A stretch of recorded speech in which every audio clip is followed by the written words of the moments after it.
একটি ছেলে বাদিক থেকে এসে পেছন থেকে দুটি লোক ফারুক হাসানের বক্তব্যে প্রতিক্রিয়া দেখিয়েছে এবং মঞ্চের ওই প্রোগ্রামের সভাপতি নাকি ফারুক হাসানকে বলেছিল যে ছাত্রদলের ছেলেরা আপনার বক্তব্যে খেপেছে। ফারুক হাসান বক্তব্য শেষ করে এখান দিয়ে যাওয়ার পথেই সেই শরীফ যেই ছেলেটির সে হাত ইশারা দিয়ে ডেকে আনলো আরো কয়েকজনকে এবং ফারুক হাসানের উপরে হিংস্র জন্তুর মতো যেমন শিকার ধরে তেমনি হামলে পড়েছেন এবং তাকে বেধড়ক মারধর করে রক্তাক্ত করেছেন। সিনেমা স্টাইলে দৌড়ে দৌড়ে তাকে মেরেছেন। ঘটনাগুলো দেখেন যে আয়োজক সভাপতি বলেছিল যে ছাত্রদল নাকি তার বক্তব্য খেপেছে, অথচ ছাত্রদলের এখানে কোনো ধরনের সম্পৃক্ততা ছিল না, এই কর্মসূচিতেও ছাত্রদলের কিছু না। তাহলে আয়োজক সভাপতি কেন বলল? তাহলে তারা যে হামলা করবে এটি তাদের পূর্ব পরিকল্পিত এবং ছাত্রদলের উপরে ওরা দায় চাপাতে চেয়েছিল।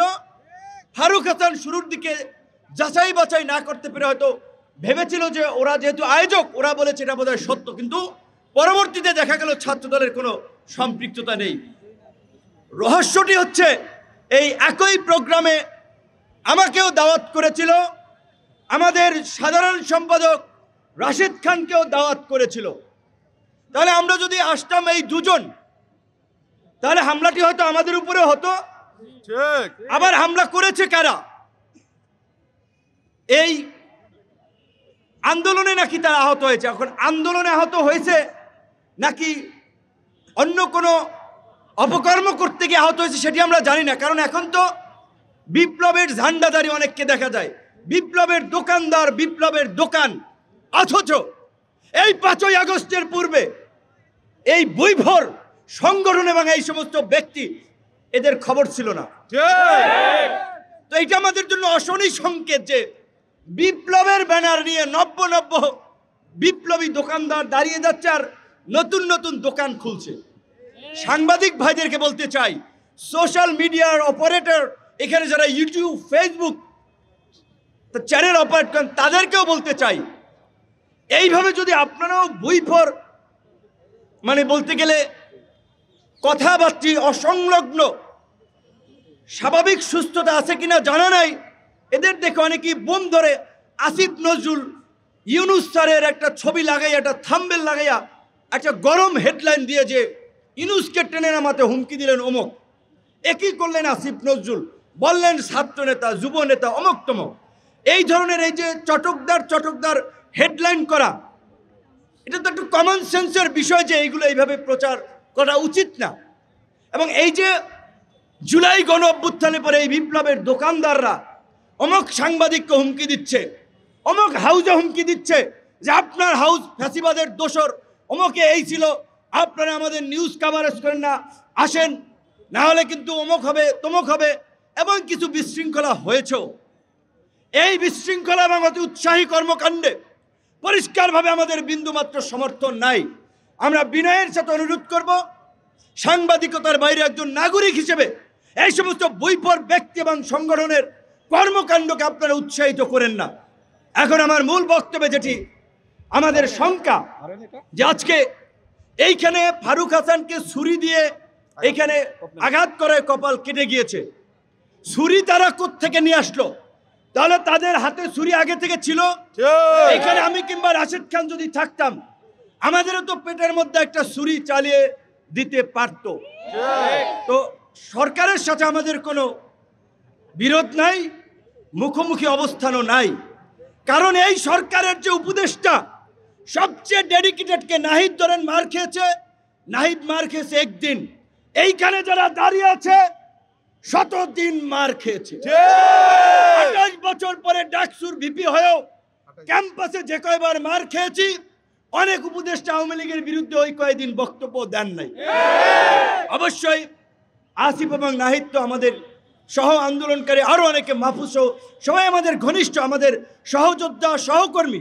একসাথে এনআরসিসি এর বিরুদ্ধে আন্দোলন করছি, ডাকসুতে নির্বাচন করেছে তারা, ছাত্র অধিকার পরিষদের সাথে ছিল। আমি যা শুধু বললাম এই কারণে যে এখানে কয়েকজন এই আন্দোলনের যারা ফ্রন্ট ফেজে ছিল তাদের ডেডিকেশন আছে, ত্যাগ আছে, আর কিছু হচ্ছে মৌসুমী নেতা।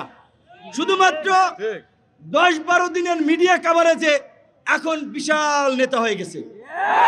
তাদেরকে ঢুকাইছিল ছাত্রলীগ আন্দোলনের গতিবিধি পর্যবেক্ষণ করার জন্য, আন্দোলনে স্পাইগিরি করার জন্য। 18ই জুলাই যখন কথা বলি যে ভাই এক দফার বিকল্প নাই, এক দফা ছাড়া এই জাতির মুক্তি নাই, হাসিনা পিশাচ হয়ে গেছে, হাসিনার পতন ব্যতীত আমাদের মুক্তি নাই, প্রত্যেককে জেলে যেতে হবে, তখন বলে ভাই আমরা তো এক দফার জন্য আন্দোলন করি নাই, এটা কি উচিত হবে?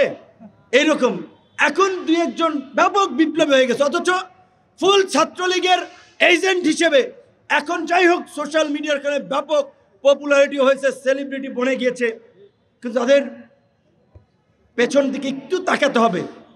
হঠাৎ করে চরিত্র বদল করলেই বদল হয়ে যায় না। তো গতকালকে এই আহতদের এবং বিশেষ করে হামলায় ফারুককে যারা আহত করেছে, আহতদের ব্যানারে এসে, আমি জানি না এটা সার্জিসকে বলতে হবে, এখানে জুলাই মুভমেন্ট ব্র্যাকেটের জার্নালিস্ট নামক একটা হোয়াটসঅ্যাপ গ্রুপে সার্জিসের ফরওয়ার্ড করা একটা মেসেজে সাংবাদিকদের কাছে চক্ষু ইনস্টিটিউট হাসপাতালের এই দুর্বৃত্তদের নিউজ কাভারেজের একটা মেসেজ আমি দেখতে পাচ্ছি। এটি যদি সঠিক হয় তাহলে গতকালকে থেকে সার্জিসের সম্পৃক্ততা নিয়ে যে অভিযোগটি এসেছে সেই বিষয়ে সার্জিসকে পরিষ্কার করতে হবে, কারণ যেহেতু আহতদের চিকিৎসার জন্য ক্ষতিপূরণ দেওয়ার জন্য জুলাই ফাউন্ডেশন গঠন করা হয়েছে, সেটার তিনি দায়িত্বে আছেন, তাহলে তার সাথে এদের একটা সম্পৃক্ততা স্বাভাবিকভাবে আছে। এখন এই হামলায় আছে কিনা সেইটা আমরা জানি না। আমি পরিষ্কারভাবে আমাদের নেতা কর্মীদেরকে বলে দিতে চাই, ধৈর্যের সীমা ছাড়িয়ে গেছে, সহ্যের বাঁধ ভেঙে গেছে।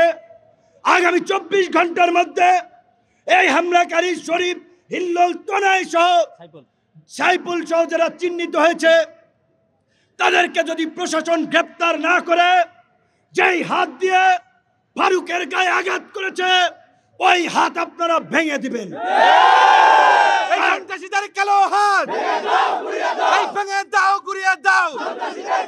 তার জন্য যদি জেলে যেতে হয় হুকুমদাতা হিসেবে 1 নম্বর আসামি আমি আহ্বান বললাম। কিন্তু এখন যদি আমাদের রক্তে ভেজা বাংলাদেশে এই অধিকার পরিষদের নেতা কর্মীরা গত 7-8 বছর ধারাবাহিকভাবে যে লড়াই সংগ্রাম করেছে, রক্ত দিয়েছে, এই রক্তই আজকে বিপ্লবের প্রেক্ষাপট তৈরি করেছে। আমরা উপদেষ্টা হই নাই, সরকারে যাওয়ার জন্য আকুপাকু করি নাই, আমরা রাজনীতি করে নির্বাচিত জনপ্রতিনিধি হতে চাই। এই সরকারকে পরিষ্কারভাবে বলেছি, একমাত্র রাষ্ট্র পুনর্গঠনে সংস্কারের প্রশ্নে একমাত্র গণ অধিকার পরিষদ ব্ল্যাঙ্ক চেক দিয়েছে। আপনাদের যতদিন লাগে ক্ষমতায় থাকেন, আল্লাহর হস্তে এই যে আমাদের মধ্যে জুলাই বিপ্লবকে কেন্দ্র করে যে জাতীয় ঐক্য এবং সংহতি তৈরি হয়েছে সেটার দিকে নজর দিয়ে সকলের মতামত নিয়ে রাষ্ট্র সংস্কার করুন। সরকারের বিরুদ্ধে বক্তব্য দিয়েছে নাকি, তাই ওই টোকাই নাকি খেপে গিয়েছে।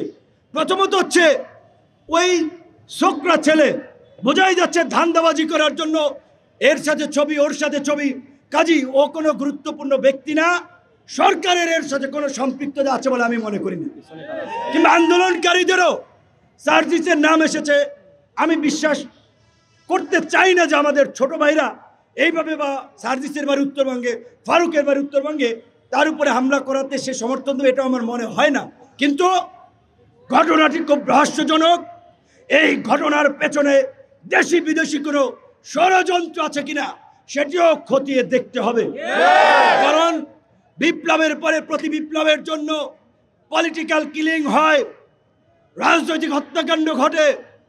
এই বিপ্লব এবং আন্দোলনে আমাদের কি রোল, আমরা কি করেছি সেটা আমাদের নিজেদের বলতে হবে না, দেশের মানুষ জানে। তাই আমাদের ডিএমপি কমিশনারের সাথে গতকালকে কথা হয়েছে, উপদেষ্টা সহ সকলকে বলবো আগামী 24 ঘন্টার মধ্যে আমরা অ্যাকশন দেখতে চাই, অন্যথায় আপনাদের উপরে কিন্তু আমরা আস্থা রাখবো না। আইন নিজের হাতে তুলে নিয়েই এই শহীদ মিনার এনে বিচার করব। ওরা নাকি ক্ষমা চেয়েছে, এইভাবে সিনেমা স্টাইলে মেরে ক্ষমা চাইলে ক্ষমা হবে না, হবে না। আমরা এত হাতেম তাই না। শেখ হাসিনা 2000 হত্যাকাণ্ড ঘটিয়ে শেখ হাসিনা ক্ষমা চাইলে কি তাকে ক্ষমা করব? আওয়ামী লীগের ক্ষমা আছে? কাজী যারা আবার নতুন ফ্যাসিস্ট হয়ে উঠতে চায়, দুর্বৃত্ত হয়ে উঠতে চায়, ওদেরকে উপযুক্ত শিক্ষা দেওয়া ছাড়া কোনো ক্ষমা নাই। গতকালকে আমাদের টাঙ্গাইল ভুয়াপুরের এক ছাত্র নেতার উপরেও হামলা হয়েছে। দেশের বিভিন্ন স্থানে আমাদের নেতা কর্মীরা মাদক, চাঁদাবাজি, লুটপাটের বিরুদ্ধে প্রতিবাদ করায় অনেক জায়গায় তাদেরকেও বাধা দেওয়া হচ্ছে। গতকাল গাজীপুরের শ্রীপুরে গণ অধিকারের অফিসও নাকি কুপিয়েছে। পরিষ্কারভাবে বলতে চাই বন্ধুগণ, অ্যাকশনের বিপরীতে পাল্টা অ্যাকশন ছাড়া রাজনীতিতে টিকে থাকা যাবে না। এই বিপ্লবোত্তর পরিস্থিতিতে নানান ধরনের অরাজক পরিস্থিতি তৈরি করতে দেশি বিদেশি এজেন্টরা কাজ করছে। ছাত্র তরুণ আন্দোলনকারীদেরকে মুখোমুখি করিয়ে দিচ্ছে, কিন্তু তরুণদের নেতৃত্ব দানকারী সংগঠন হিসেবে, আন্দোলনের তরুণদের অগ্রজ হিসেবে আপনাদেরকে সুসংগঠিতভাবে প্রতিরোধ বাহিনী গড়ে তুলতে হবে। অ্যাকশন হবে, সাথে সাথেই পাল্টা অ্যাকশন। আমি ক্ষুব্ধ হয়েছি, গতকাল করে হামলা করার পরে এই শহীদ মিনার থেকে পার পেল কিভাবে? আপনাদের উচিত ছিল পিটাইয়া নিয়ে থানায় দেওয়া। যাই হোক, আপনারা করেন নাই, ম্যাচুরিটির পরিচয় দিয়েছেন, বক্তব্য খুব অ্যাগ্রেসিভ হয়ে যাচ্ছে, কিচ্ছু করার নাই। ভদ্রতাকে এইখানে অনেকে দুর্বলতা ভাবে, কাজী বেশি ভদ্র হওয়ার দরকার নাই। যেখানে যতটুকু করার, যেখানে যতটুকু হাতা খাসানের দরকার, ওইটুকু খাসাইতে হবে। এখন কাজেই সরকার এবং আইন শৃঙ্খলা বাহিনী, প্রশাসনকে আমাদের পরিষ্কার বার্তা, আপনারা সিদ্ধান্ত নিতে হবে 24 ঘন্টার মধ্যে এই চিহ্নিত দুর্বৃত্তদেরকে গ্রেপ্তার করে আইনের আওতায় নিয়ে আসবেন, অথবা ওরা যদি ওই হসপিটালে আপনার ক্যান্টিনের বাণিজ্য করার জন্য ওইখানে থেকে নাটক করে মাটির নিচে পালায়, আমাদের নেতা কর্মীরা খুঁজে এনে এই শহীদ মিনারের উপযুক্ত বিচারের মুখোমুখি করে।